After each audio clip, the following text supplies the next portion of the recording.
Şu an içinde yaşadığımız dünya, göz alıcı şehirler, parmak ısırtan teknolojiler, akıl almaz keşifler.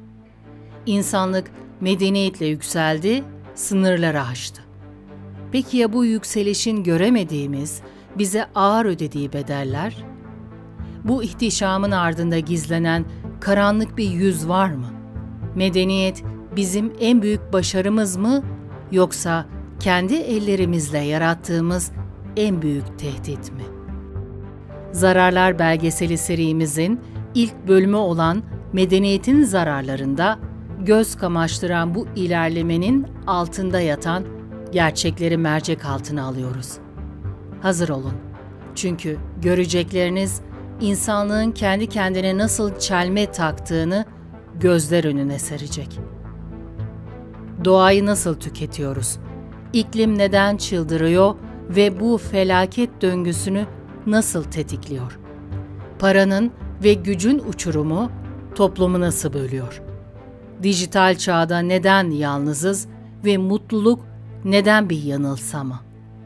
Ve en ürkütücüsü, kendi ellerimizle yarattığımız yapay zeka, nükleer silahlar ve pandemilerle insanlığın sonunu mu hazırlıyoruz?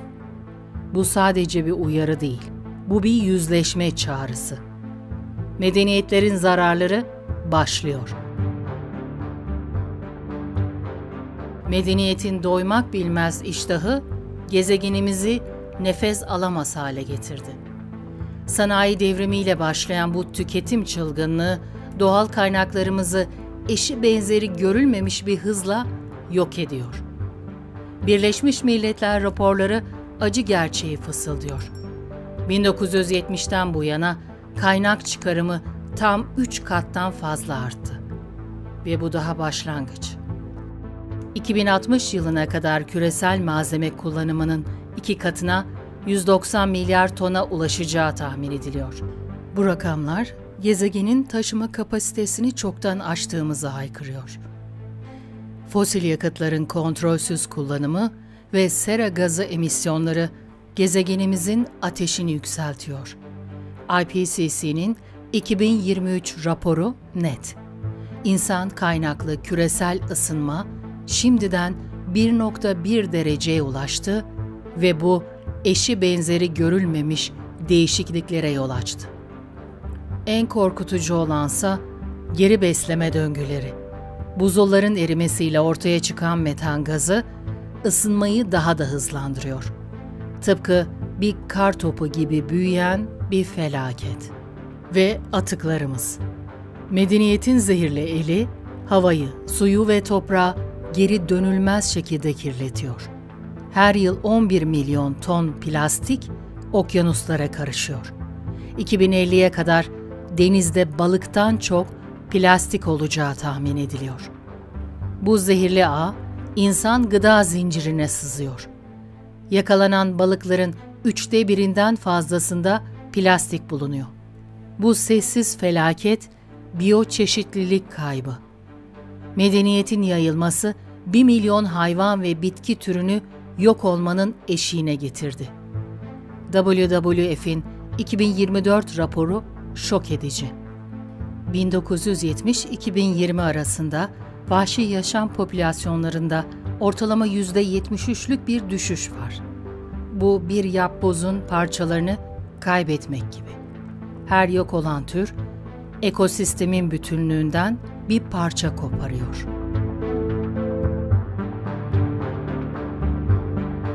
Medeniyetin ilerlemesi maalesef herkes için eşit refah getirmedi. Aksine zenginlik ve güç arasındaki uçurum giderek derinleşiyor. Oxfam'ın 2024 raporuna göre milyarderlerin serveti haftada 4 yeni milyarderle rekor kırdı. En yoksul %50, küresel gelirin sadece %8,5'unu alırken en zengin %10'luk kesim %52'sini cebe indiriyor. Bu bir geminin güvertesinde lüks içinde yüzen azınlık varken alt katmanlarında boğulanların olduğu bir Titanik'e dönüşmek gibi. Irk, cinsiyet, din, sınıf. Medeniyet, farklılıkları ayrımcılığa dönüştürerek toplumsal uyumu zedeliyor. İş yaşamında kadınlara erkeklere göre %30-40 daha az ücret ödenmesi hala yaygın bir sorun. Ayrımcılık, toplumsal ilerlemeyi engeller, güveni aşındırır ve sosyal dokuyu parçalar. Ve savaşlar. Medeniyetler arasındaki rekabet, insanlık tarihini kanlı savaşlarla doldurdu. Birinci ve İkinci Dünya Savaşlarında milyonlarca insan hayatını kaybetti, ülkeler yıkıldı. Siyasi çıkarlar bu yıkımın başlıca nedeni. Medeniyet, kendi kendini baltalayarak bir yılanın kendi kuyruğunu yemesi gibi ilerleme adına kendini tüketiyor. Yoğun nüfus, ekonomik sıkıntılar ve sosyal adaletsizlik suç oranlarını arttırıyor. Eşitsizlik ne kadar fazlaysa suç işleme kararları da o kadar yüksek oluyor. İşsizlik, bireylerin umutsuzluğa ve suça iten en önemli faktörlerinden. Medeniyet bir yandan düzen ve güvenlik vaat ederken, diğer yandan kendi içinde yarattığı eşitsizliklerle bu düzeni içten içe kemiriyor. Modern yaşamın hızı, rekabet ve sürekli bağlantı hali, stresi ve anksiyeteyi çağımızın salgın hastalığı haline getirdi. Dünya Sağlık Örgütü'ne göre 2019'da 301 milyon kişi anksiyete bozukluklarıyla yaşıyordu. Şehirde yaşayanlar kırsala göre 2 kat daha fazla stres hormonu salgılıyor. Bu sadece bireysel bir sorun değil. Küresel ekonomiye trilyonlarca dolara mal olan sistemik bir halk sağlığı krizi. Yalnızlık, işsizlik, maddi sıkıntılar depresyonun temelini oluşturuyor. Dünya genelinde 280 milyon kişi depresyonla yaşıyor. Dijital bağlantıların paradoksu yalnızlık. Sosyal medyanın yaygınlaşmasına rağmen gerçek insan ilişkileri zayıflıyor, yalnızlık hissi derinleşiyor ve depresyon riski %30'a kadar artıyor. Sürekli başkalarının mutlu anlarını görmek, FOMO ile kaygı bozukluklarını besliyor. Sanki bir ormanda kaybolup, telefonunuzda sürekli başkalarının mutlu anlarını görmek gibi dijital bağlantılar bizi gerçek bağlantılardan uzaklaştırıyor. Materyalizm, mutluluğun yanılgısı. Maddi zenginliğe aşırı önem verme, ironik bir şekilde mutsuzluğa ve tatminsizliğe yol açıyor. Easterlin paradoksu bunu kanıtladı. Yükselen gelir, mutluluğu her zaman arttırmaz. Tıpkı bir fare tekerleğinde koşmak gibi. Maddi kazanımlar geçici bir zevk verse de, kalıcı mutluluk yerine sürekli daha fazlasını arayış ve niyetinde tatminsizlik yaratır. Küresel ekonomik sistemdeki dengesizlikler tarih boyunca tekrarlayan krizlere yol açtı. 2008 küresel finansal krizi devasa bir gayrimenkul ve kredi balonunun patlamasıyla başladı. Kapitalizm doğası gereği döngüsel krizlere eğilimli. Bu krizler işsizlik, yoksulluk ve toplumsal huzursuzluk gibi ağır sosyal maliyetlere yol açarak medeniyetin vaat ettiği refahın ne kadar kırılgan olduğunu gösteriyor. Adeta bir virüs gibi. Ekonomik krizler de belirli aralıklarla medeniyeti felç ediyor. Teknolojinin ve küreselleşmenin bedeli işsizlik. Yapay zeka ve otomasyonun yaygınlaşması özellikle düşük nitelikli ve rutin işlerde işsizlik riskini artırıyor. Yapay zeka, gelir eşitsizliğini derinleştirme potansiyeli taşıyor. İşsizlik, bireyleri umutsuzluğa ve suça iten en önemli faktörlerden. Bir kasırga gibi bu değişimlerde insanları evlerinden, geçim kaynaklarından koparabiliyor. Sürdürülemez yükler, borç krizleri. Küresel borç 2023'te yaklaşık 250 trilyon Amerikan dolarına ulaştı. Gelişmekte olan ülkelerin kamu borcu gelişmiş ekonomilere göre 2 kat daha hızlı büyüdü. 3,3 milyar insan devlet gelirlerinin %10'undan fazlasını faiz ödemelerine ayıran ülkelerde yaşıyor. Bu, bir bataklığa saplanmak gibi ülkeleri ve bireyleri derinden çekip çıkarılamaz bir duruma sürükleyebilir. Bitmeyen bir döngü, tüketim toplumu. Sürekli tüketme ihtiyacı doğal kaynakların tükenmesine ve çevre kirliliğine yol açarak kendi sonumuzu hazırlıyor. Satın alınan her ürün için doğa biraz daha sömürülür. Medeniyet de tüketerek kendini yok ediyor. Medeniyetin gelişimi, güçlü devletlerin ortaya çıkmasına ve ne yazık ki otoriter rejimlerin kurulmasına zemin hazırladı. Vidim Enstitüsü'nün 2025 raporuna göre otokrasilerin sayısı, demokrasilerin sayısını ilk kez geride bıraktı. Dünya nüfusunun %72'si yani 5,8 milyar insan otokratik yönetim altında yaşıyor. Medya sansürü ve sivil toplumun zayıflatılmasıyla ilerliyor. Tıpkı bir ağacın köklerinin çürümesi gibi. Otoriterleşmede bir medeniyetin temelini oluşturan demokratik değerleri içten içe yok ediyor. Siyasi kutuplaşma, toplumları bölen fay hattı. Farklı ideolojiler arasındaki çatışmalar uzlaşmayı imkansız hale getiriyor. Partizan savaşlar, temel kurumları olan toplumsal güveni zayıflatıyor. Yoğunlaşan servet ve güç, siyaseti ve medyayı yozlaştırıp kutuplaştırarak demokrasileri aşındırıyor. Tıpkı bir ülkenin ortasından geçen fay hattı gibi, siyasi kutuplaşma da toplumları derinden bölüyor ve onarılmaz çatlaklar yaratıyor. Güvenin erozyonu, yolsuzluk. Siyasi güç ne yazık ki yolsuzluğa ve adaletsizliğe yol açabiliyor. Küresel Yolsuzluk Barometresine göre katılımcıların %54'ü son 2 yılda yolsuzluğun arttığını belirtmiş. Yolsuzluk sadece ekonomik kaynakların kötüye kullanılması değil, aynı zamanda halkın kurumlara olan güvenini temelden sarsan bir kurumsal çürüme sürecidir.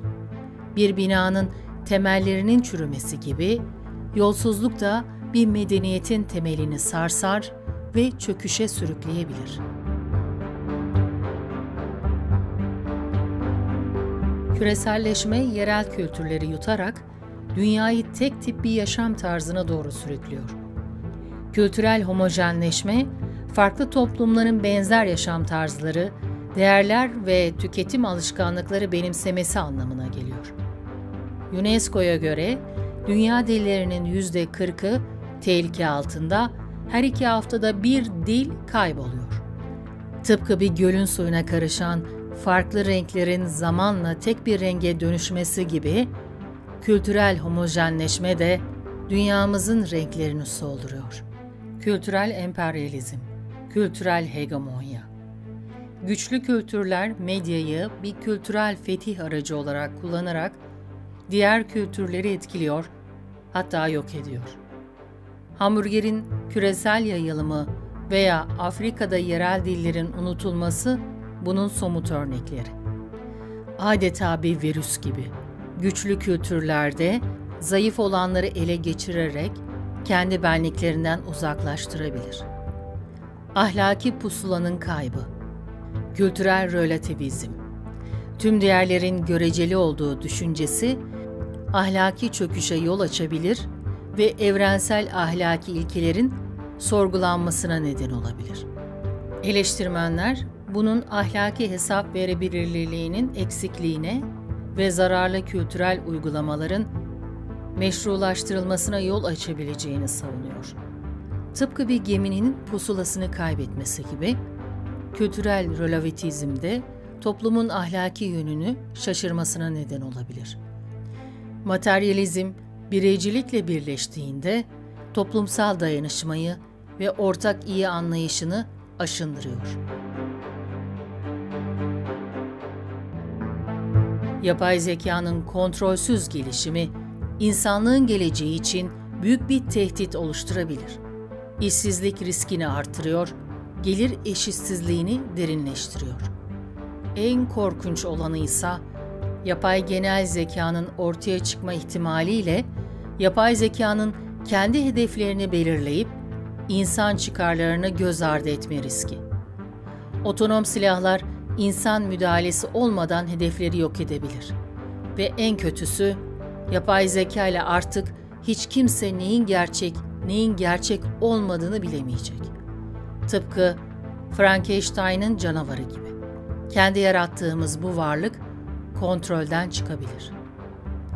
Genetik mühendisliğin riskleri, etik sınırlar ve beklenmedik sonuçlar. İnsan genetiği üzerinde yapılan değişiklikler ne kadar ileri gitmeli? Tasarım bebekler sosyal eşitsizliği derinleştirecek mi? Genetik modifikasyonun çevresel etkileri doğal ekosistemler üzerinde yıkıcı etkiler yaratabilir. Bu, Pandora'nın kutusunu açmak gibi bilinmeyen ve geri dönülmez sonuçlara yol açabilir. Bu özel zararlar belgeseli bölümü olan Medeniyetin Zararlarında ilerlemenin getirdiği bedeli, insanlığın kendi kendine nasıl çelme taktığını inceledik. Doğanın tükenişinden zihinsel yüklerimize, ekonomik krizlerden geleceğimizi tehdit eden teknolojilere kadar medeniyetin paradoksal etkilerini gözler önüne serdik. Ancak unutmayalım ki, medeniyet sadece bu olumsuz yönleriyle tanımlanamaz. İnsanlık için büyük ilerlemeler sağlamış, bilimde, sanatta, teknolojide ve sosyal yaşamda çığır açmıştır.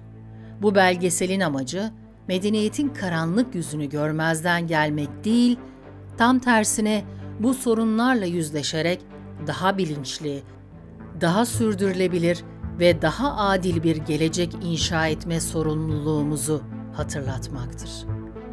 Karşı karşıya olduğumuz zorluklar büyük olsa da, insanlığın kolektif bilinci ve eylemsel kapasitesi bu sorunları aşmak için en büyük umudumuzdur. Medeniyetin zararlarını anlamak, çözüm üretmenin ilk adımıdır. Bu belgesel sadece bir uyarı değil, aynı zamanda bir çağrıdır. Kendi yarattığımız bu karmaşık yapıyı sorgulamaya, dönüştürmeye ve insanlığın gerçek potansiyelini gezegenle uyum içinde daha adil ve mutlu bir yaşam için kullanmaya. Gelecek, bugünkü seçimlerimize bağlıdır.